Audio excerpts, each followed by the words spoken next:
Sort of to tie things together, I'd like to ask Mehdi Hassan to give us some insight into whether the media influences political discourse. Thank you very much. Assalamu alaikum, everyone. Thanks for having me here. I too am very pleased to be sitting behind this podium with the best view of the hall. I'm going to start with a story. Forgive me all if you've heard this story, but George Bush, when he was president, the joke goes that he was holding a big event at the White House, big diplomatic dinner, world leaders from around the world, and a diplomat from a European country, he sees Bush and Tony Blair sitting in the corner, just whispering to each other. So he goes over in the corner, he says, Mr. President, Mr. Prime Minister, everyone's over there, what are you doing here in the corner? What are you whispering about? And they look at each other, and then they look at this guy, they look at the diplomat, and Bush says, we're planning World War III. And the diplomat says, World War III? Wow, that sounds bad. What's it going to involve? And Bush says, we're going to kill 14 million Muslims and one dentist. The diplomat says, one dentist? Why would you kill one dentist? And Bush smiles, he looks at Blair, he said, I told you no one would ask about the Muslims. And the problem is, we live in an age where no one asks about the Muslims. Politicians can say whatever they want in private or in public, and no one asks about the Muslims. And why does no one ask about the Muslims? Why do politicians across Europe, the West, the United States, Canada, Australia, why do they think they can say anything they like?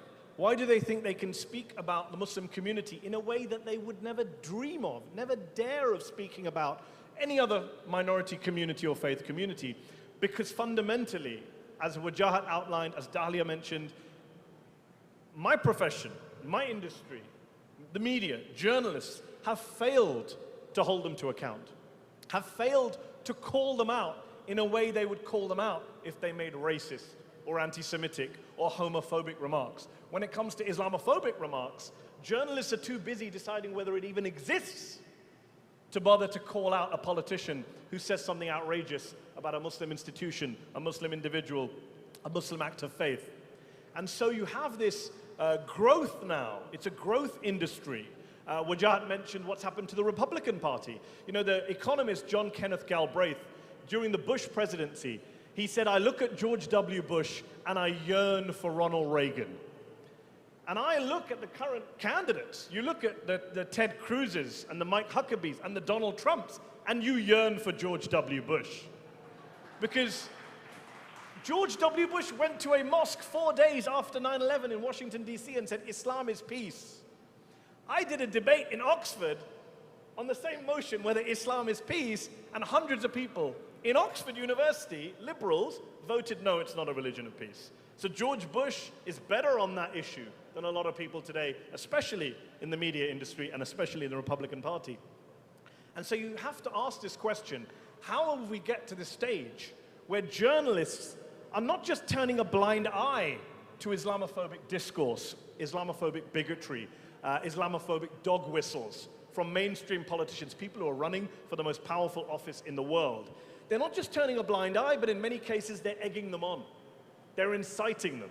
They are inciting Islamophobia and encouraging politicians to get their support, to get the support of their readers and their viewers by engaging in this stuff. And you look at politicians, there are many politicians, you look at their records, you look at someone like Newt Gingrich. Newt Gingrich, 20 years ago, didn't care about Islam. Newt Gingrich only cared about taxes.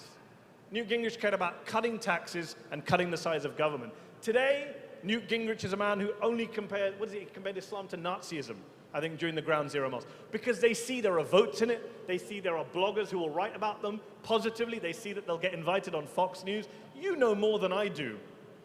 In the United States, the easiest way, the most obvious way in which the media incites Islamophobia and incites politicians to go down the Muslim bashing route is on cable news, is on Fox News. You only need to look at the underdogs debate. Did anyone see the presidential candidates underdogs debate last month? What was called the kids' table debate, I believe, for those people who didn't make the main cut with the serious candidates like Donald Trump.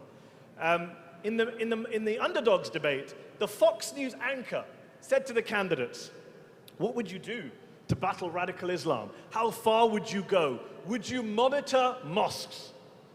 Of course, mosques already are being monitored, as we found in New York. George Pataki, moderate governor of New York State, former moderate governor, not a Tea Party guy. Pataki jumps up and says, I'd shut mosques down. No one asked you to shut them down, George, but he says, I'll shut them down. Fox wants to know if I'm going to monitor them. I'm going to tell Fox I'm going to shut them down. Would he ever say he would shut down a church or a synagogue without evidence of anything? Would he dream of even thinking it, let alone saying it on a national television platform? Senator Lindsey Graham. How many of you are aware of Senator Lindsey Graham? A man who has never come across a Muslim-majority nation he didn't want to invade, bomb, or occupy with other people's children.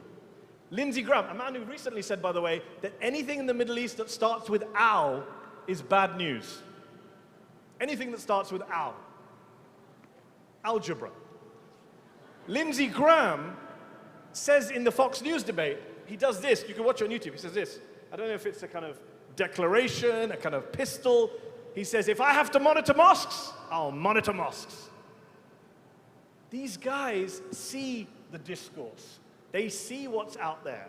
Wujat mentioned money as well. The money that goes into the Islamophobia industry, the media discourse that promotes it, and the politicians who follow in line.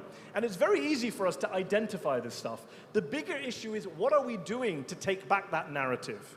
It's not easy. There are no silver bullets. I shouldn't say the word bullet at a Muslim conference, I apologize.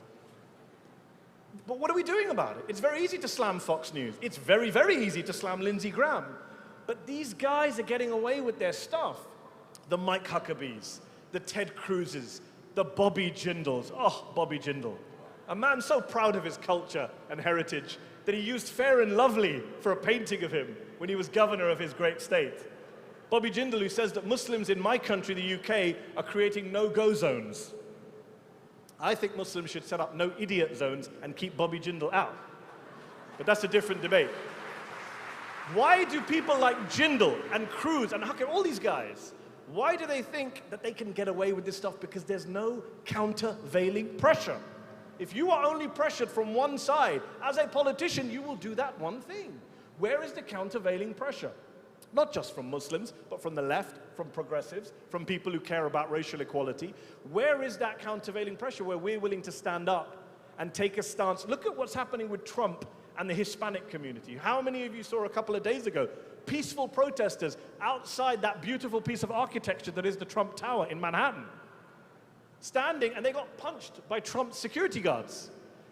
And Jorge Ramos, Hispanic journalist, thrown out of a press conference by Trump because the Hispanic community is saying, we're not going to tolerate this from a guy who wants to be president, who's the leading candidate. And I wonder about us as a Muslim community. Mashallah, you've come out here to Chicago, you've come to ISNA, you come year in, year out. But where is the momentum outside of these halls? Where is it out in the cities and towns and villages, the smaller states, that we can actually say politically we're going to get together and put on some of this pressure? Because we talk about the media discourse. The media discourse is one element. The lobbying element is another element. We Muslims, we know this. You don't need me to tell you this. You come to these conferences, you hear this year in, year out, that these are the areas where we need to up our games. Because the invaluable work that can be done to stop the very dangerous people who are coming down the road. I mean, I've just moved to the United States. You think I want to move back to the UK as soon as Donald Trump becomes president? I don't. It's not easy moving house.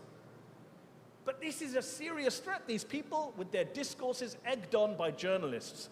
Franklin Delano Roosevelt met with a group of labor union leaders in the 1930s during the New Deal era who said that he wasn't going far enough when it came to workers' rights. And they laid out what they wanted him to do. And FDR responded to this group of labor leaders. He said, I agree with you. I want to do it. Now go and make me do it. Make me do it. Because there are decent politicians out there. Don't buy into that myth that all politicians are the same. Don't buy into that myth that all journalists are the same. There are decent people out there. There are non-bigoted people out there. There are people who don't agree with this toxic discourse. But maybe they're slightly afraid to take a stand. Maybe they think, if I come out as a politician, there are no votes in this. Maybe as a journalist, they think, if I come out and say this, no one's going to read my stuff. We need to be the people who are there giving support to those non-bigoted journalists, to those non-bigoted politicians, and saying, we're here, we've got your back.